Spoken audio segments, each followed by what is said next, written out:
Good morning. It's Wednesday, September 4th, about 6 a.m. Central Time. Overnight, the precious metals are stabilizing after Tuesday's liquidation in industrial metals, the energy complex, and U.S. equities. Giving a quick recap, yesterday we saw silver correct 2.5%, copper down 2.9%, platinum down 2.4%. If you're going to trade platinum, focus on the January contract because it'll give you more time till expiration. The S&P 500 fell 2%. The Russell and Nasdaq also fell 3%, and the Dow down 1.5%. So no matter how you slice it, September was off to a rough start. It was Tuesday's manufacturing production data, which showed signs of weakness and remains in contraction territory, further added to the selling pressure. Gold futures were only slightly lower as analysts recommended gold over other asset classes. Now looking at gold in the overnight session, down about $2.40, trading at $25.20. The low was $25.0270. 2,500 is the psychological support. 2506.40 was the August 28th low. Don't really want to see a close below there, but there should be some pocket support between that range. Your next major level of support is going to be the trend reversal point at 2482. We close below there. Futures will go more into a neutral trend. Getting to the silver market, I believe part of this small recovery we're seeing in the overnight session here is a bit of, hey, if they're going to upgrade gold, well, silver is some degree of precious metal, and that's why I believe that it's stabilizing here in the overnight session. 28.38 up 3 cents on the day. Getting into the copper market, under a little bit of pressure, dip below 405. Many of you were trying to lift some of your shorts in that area. We'll check to see if we were filled in the overnight session, but 407.75 down 145. Finally, platinum down $3 at 906. Now, today's economic focus, we're going to see several data releases.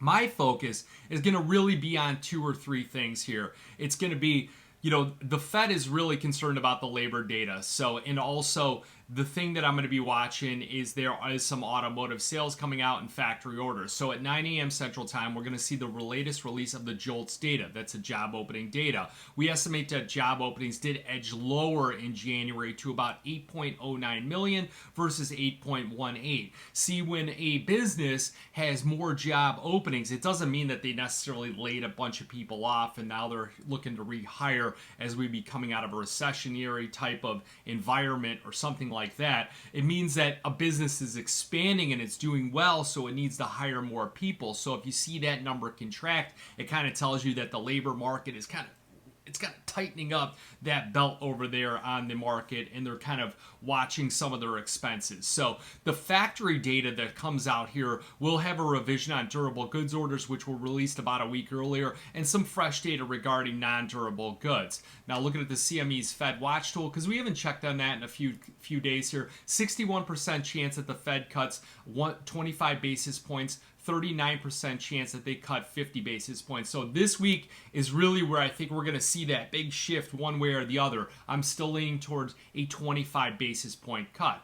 Now looking at several commodities over here, they did transition back into a bearish trend, whether you like it or not. Remember, the market's going to go where the market's going to go. We should just be aware of it here. You can have a long-term thesis on the market, but knowing that which way the current trend is can help you position better or take a different approach towards your type of investing structure. So when you generate fresh bearish signals, the degree of follow through the following day really determines whether it's the beginning of a trend or simply a washout. With silver down 80 cents, triggering something like a bearish trend, if that market comes back to positive, we may have just seen washout type action. But something like copper, where we're seeing the prices continue to sell off after triggering a bearish trend, may determine that there's additional follow through and that the trend could continue lower. So traders will really want to wait to monitor the price action within the first hour of the trading or so, as these markets tend to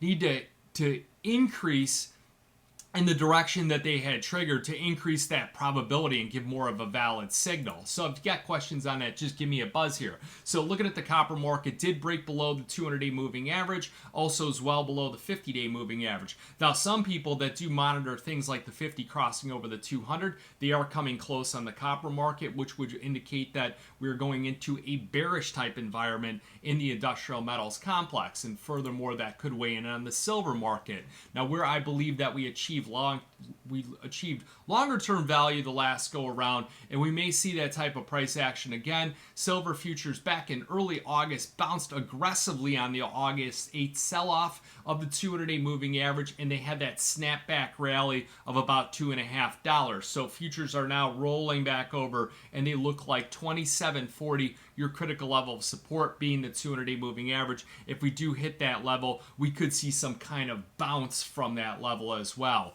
Now, where the resistance point is 29.64, and above that, the trend reversal point to bring it back to a neutral trend again is going to be that old number, which was right around 30.54, and it's now 30.68.